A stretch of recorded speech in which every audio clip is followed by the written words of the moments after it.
اعوذ باللہ من الشیطان الرجیم بسم اللہ الرحمن الرحیم الحمد للہ رب العالمین الرحمن الرحیم والصلاة والسلام علی سید الانبیاء والمرسلین امام المتقین خاتم النبیین سیدنا و مولانا محمد وعلی آلہ و اصحابہ اجمعین۔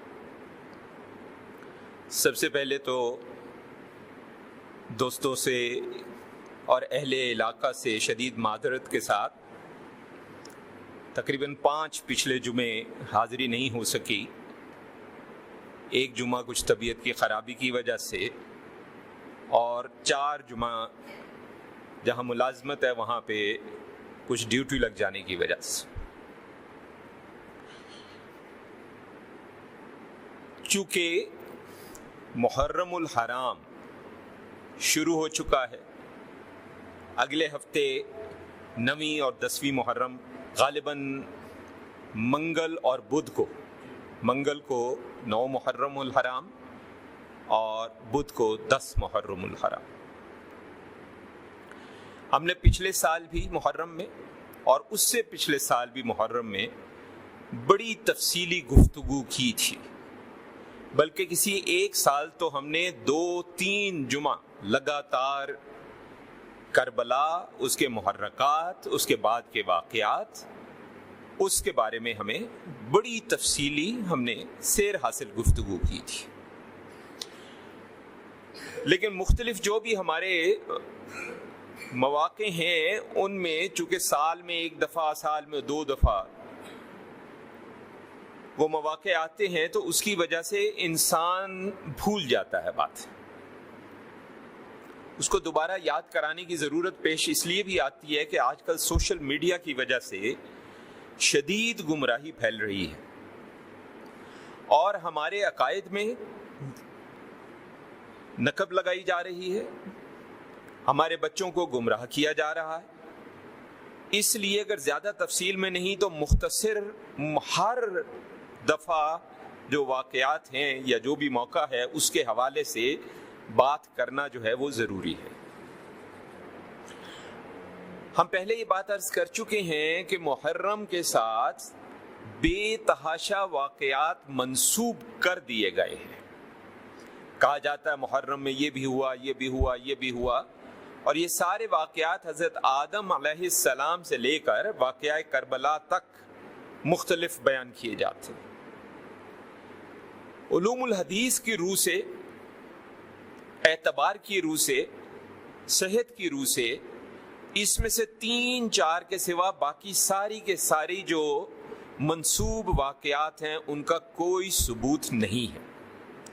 صرف 3-4 واقعات ایسے ہیں جن کے بارے میں ہمیں پتہ چلتا ہے صحت کے ساتھ، معتبر روایات یا احادیث کے ساتھ، کہ وہ باتیں درست ہیں۔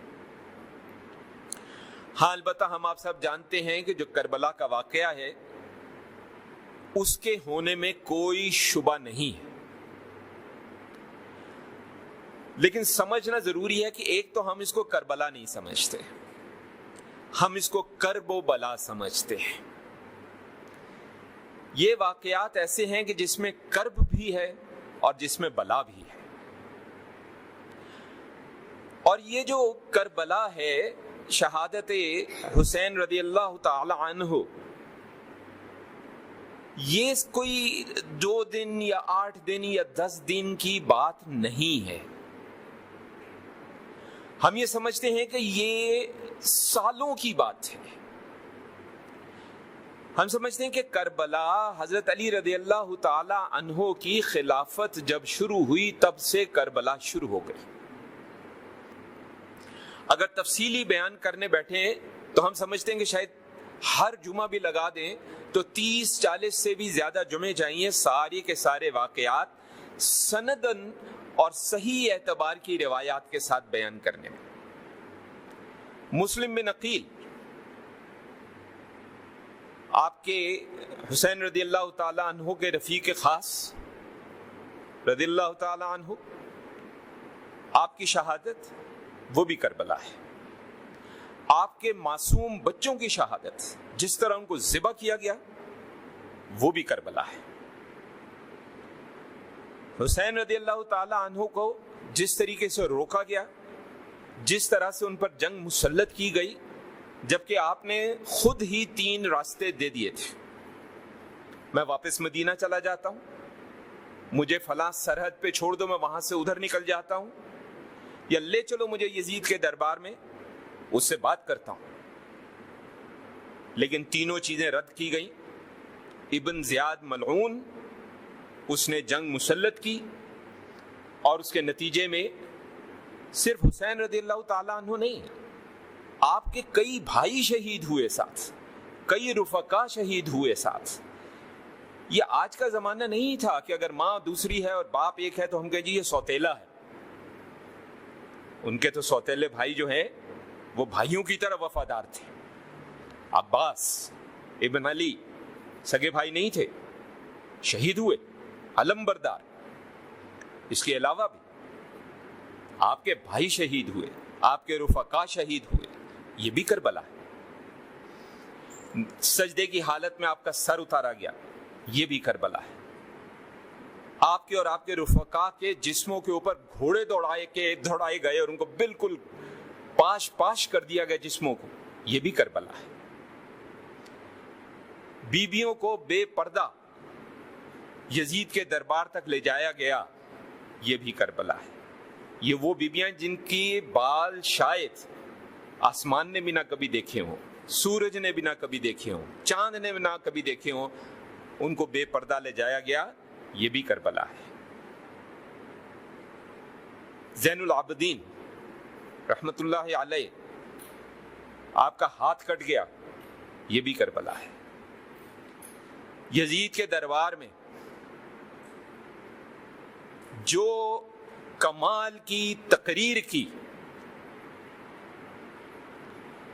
وہ بھی کربلا ہے۔ یزید کے دربار میں کہا جاتا ہے کہ ایک عیسائی بیٹھا ہوا تھا، سفارت لے کے آیا تھا، اور اس نے جب دیکھا، اس نے پوچھا یہ کس کا سر ہے؟ کہا گیا کہ یہ نواسہ رسول کا سر ہے۔ کہتے ہیں وہ کھڑا ہو گیا، اس نے کہا کیسے لوگ ہو تم؟ میں اپنے نبی کی غالباً 40ویں یا 50ویں، کچھ اس طرح کا اس نے کہا، یاد نہیں ہمیں، پشت سے ہوں، میں جہاں سے گزر جاتا ہوں لوگ کھڑے ہو جاتے ہیں ادب میں، تم نے نواسے کوئی قتل کر دیا؟ یہ بھی کربلا ہے۔ اور کربلا یہاں ختم نہیں ہوتی، اس کے بعد مدینہ منورہ میں جو کچھ ہوا، غسیل الملائکہ رضی اللہ تعالی عنہ کی پوری نسل ختم کر دی گئی، یہ بھی کربلا ہے۔ 3 دن مسجد نبوی میں گھوڑے باندھے گئے، جماعت نہیں ہوئی، یہ بھی کربلا ہے۔ مدینہ منورہ میں کون لوگ تھے؟ صحابہ، صحابیات، تابعین، تبع تابعین، وہاں پہ بے دریغ خواتین کی آبرو ریزی کی گئی، یہ بھی کربلا ہے۔ صحابہ کی نسلیں ختم کر دی گئیں، یہ بھی کربلا ہے۔ یہ وہی چیز چل رہی ہے، ختم نہیں ہوئی ہے۔ اس کے بعد مکہ پر حملہ کے لیے بھیجا یزید نے، یہ بھی کربلا ہے۔ اور آگے چلیں، یزید تو مر گیا، یزید کا بیٹا اٹھا، خلیفہ بنا، فوراً اتر گیا، کچھ کہتے ہیں چند ہفتے بعد، کچھ کہتے ہیں چند مہینے بعد، اور اس نے جو کچھ کہا ہماری تاریخ کی کتب میں درج ہے، پڑھنے سے لائق ہے۔ اس نے یہاں تک کہہ دیا کہ یہ جو تخت ہے مجھے اس پہ آل رسول کے خون کی بو آتی ہے، میں اس پہ نہیں بیٹھ سکتا۔ اس کے بعد بنو امیہ کی جو حکومت چلی، وہ سب کربلا ہے، آخری شخص تک کربلا ہے۔ حجاج بن یوسف اپنے سامنے صحابی کو ذبح کروانے والا، یہ بھی کربلا ہے۔ کمیل حضرت علی رضی اللہ تعالیٰ عنہ کے شاگرد، ان کے رفیق، لوگ اعتراض کرتے ہیں وہ تو باغیوں کے ساتھ آئے تھے، باغیوں کے ساتھ آئے ضرور تھے مگر علی کا چہرہ دیکھا تو علی کے ہو کے رہ گئے۔ ہمارا تو ایمان ہے کافر بھی کلمہ پڑھ لے تو وہ مسلمان ہو جاتا ہے، تو جو علی کے ساتھ جڑ گیا ابھی بھی اس کو باغی کہو گے، اپنے ایمان کی خیر مناؤ۔ یہی حجاج بن یوسف کمیل کو شہید کروایا، یہ بھی کربلا ہے۔ حجاج بن یوسف کے کہنے پہ اس کے بھتیجے محمد بن قاسم نے، ایک بہت بڑے حدیث کے راوی جن کا نام ہے عطیہ ابن سعد، معتبر راوی ہیں حدیث کے، اس نے حکم دیا اپنے بھتیجے کو کہ اس شخص کو 400 کوڑے لگاؤ اگر یہ علی رضی اللہ تعالیٰ عنہ پہ سب و شتم نہ کرے، استغفر اللہ۔ انہوں نے نہیں کیا، 400 کوڑے برسائے، ان کی داڑھی منڈوا دی، محدث کی، راوی کی۔ یہ بھی کربلا ہے۔ بنو امیہ میں سوائے عمر بن عبدالعزیز رحمت اللہ علیہ کے آپ آخری شخص تک آ جائیے، ہر شخص جو ہے وہ آپ کو یزیدی ملے گا۔ ائمہ اہل بیت میں سے کوئی ایک ہمیں بتا دیں جو اس دنیا سے عام طریقے سے گیا ہو، کسی کو زہر دیا جا رہا ہے، کہیں کچھ ہو رہا ہے، کہیں کچھ ہو رہا ہے۔ یہ کیسی امت تھی کہ جس نے اپنے نبی کی نسل در نسل جو ہے ان کو شہید کیا۔ یہ سب کربلا ہے۔ لیکن اللہ ظاہر ہے، اللہ تو دیکھ رہا۔ اللہ نے پھر بنو امیہ کے ساتھ کیا کیا؟ جب بنو عباس آئے، ایک ظالم کو ہٹا کے دوسرا ظالم آیا، اور دوسرے ظالم نے پہلے ظالم کے ساتھ کیا کیا؟ سوائے عمر بن عبدالعزیز رحمت اللہ علیہ کے ہر بندے کی قبریں کھدوائی گئی، اندر سے جو کچھ نکلا نکلوایا گیا، اور ہمارے مورخین نے ایک ایک قبر کا حال لکھا ہے کہ کس کے اندر سے کیا کیا نکلا، اور اس کو انہوں نے جو کچھ بچا تھا اس کو بھی تباہ و برباد کر کے ختم کر دیا۔ آج جو قبریں آپ کو ملتی ہیں کہ یہ یزید کی قبر ہے، یہ ولید بن فلاں کی قبر ہے، یہ فلاں کی قبر ہے، یہ سب خالی ہیں اندر سے۔ بنو عباس نے سب ختم کر دی، ان کی چیزیں نکال کے، ایک ہڈی تک نہیں چھوڑی۔ ان کے جسم کے جو کپڑے تھے اس میں سے ایک لیر تک اس قبر میں نہیں چھوڑا انہوں نے۔ یہ اللہ کا انتقام تھا۔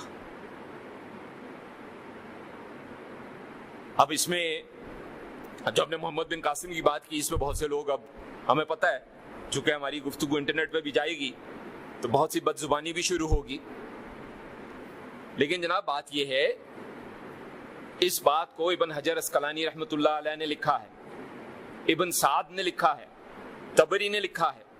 ابن سعد طبری پہ تو شاید کچھ لوگ پھر بھی کوئی اعتراض کر لیں، ابن حجر اسقلانی پہ کس منہ سے اعتراض کریں گے؟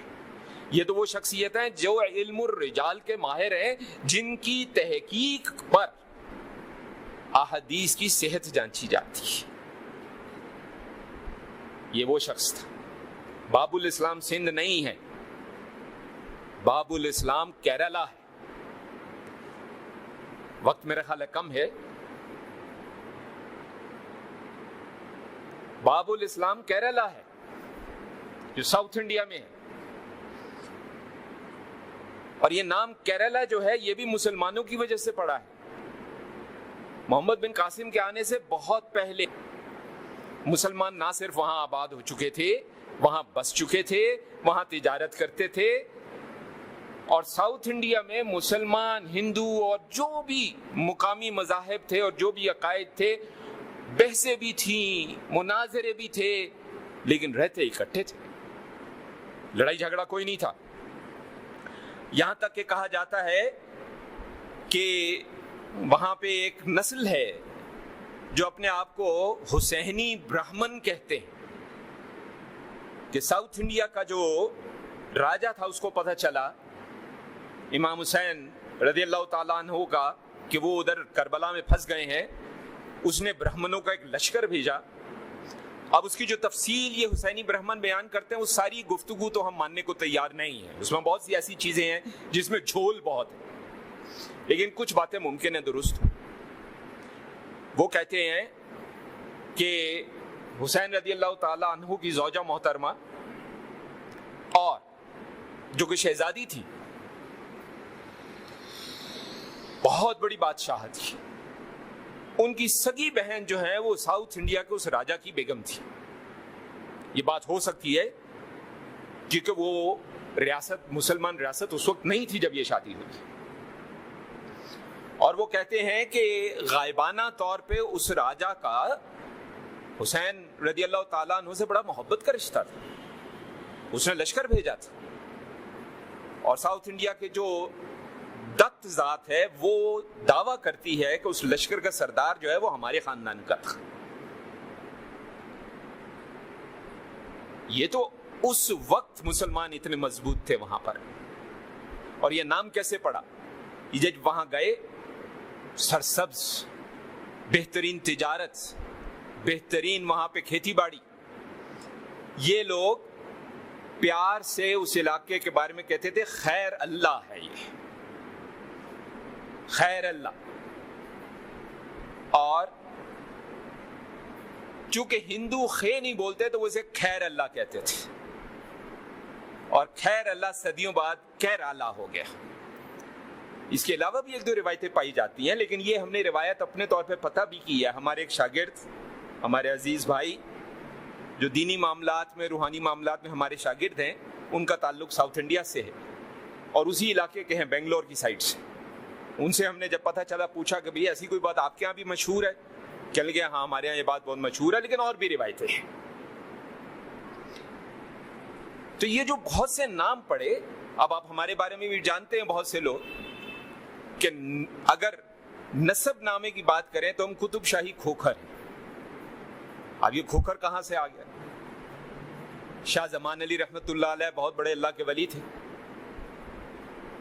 شاہ اون شاہ رحمت اللہ علیہ بغدادی کے وہ بیٹے تھے، اور وہ سپہ سالار تھے، اور میدان جنگ میں جو شجاعت دکھاتے تھے اس کی وجہ سے دشمن ہندو راجے ان کو خونخوار کہا کرتے تھے.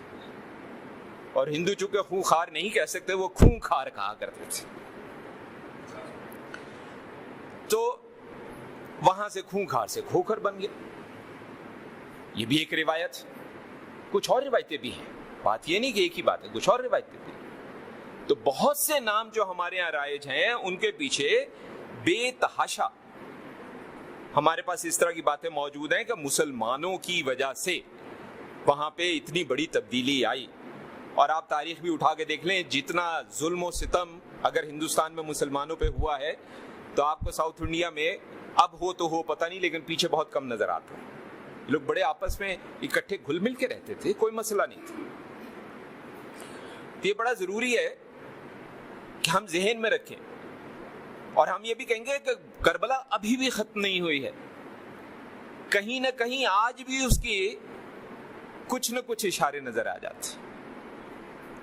ضرورت اس بات کی ہے کہ حسین کے نام پہ 9-10 کو اب 2 مکاتب فکر ہو گئے.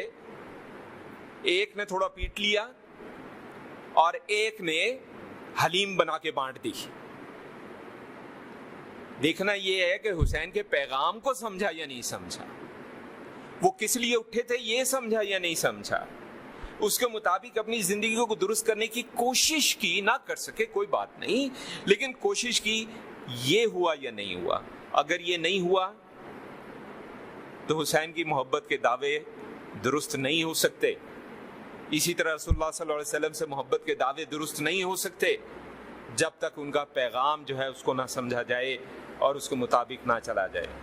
ہماری تاریخ بہت خونی ہے، اور اس کے اندر نہ صرف اہل بیت کا خون بلکہ بڑے بڑے محدثین، بڑے بڑے محققین، بڑے بڑے فقہا، ان کے ساتھ جو کچھ بنو امیہ نے کیا اور بنو عباس نے کیا، اگر اس کی تاریخ بیان کرنے لگے تو مہینوں گزر جائیں بات ختم نہ ہو اور آپ کو سوائے ظلم کے کچھ نظر نہ آئے.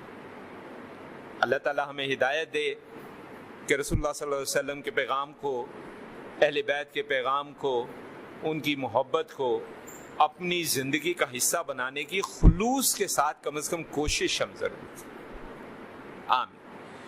وصلی اللہ علی خیر خلقہ سیدنا و مولانا محمد وعلی آلہ و اصحابہ اجمعین برحمتک یا ارحم الراحمین۔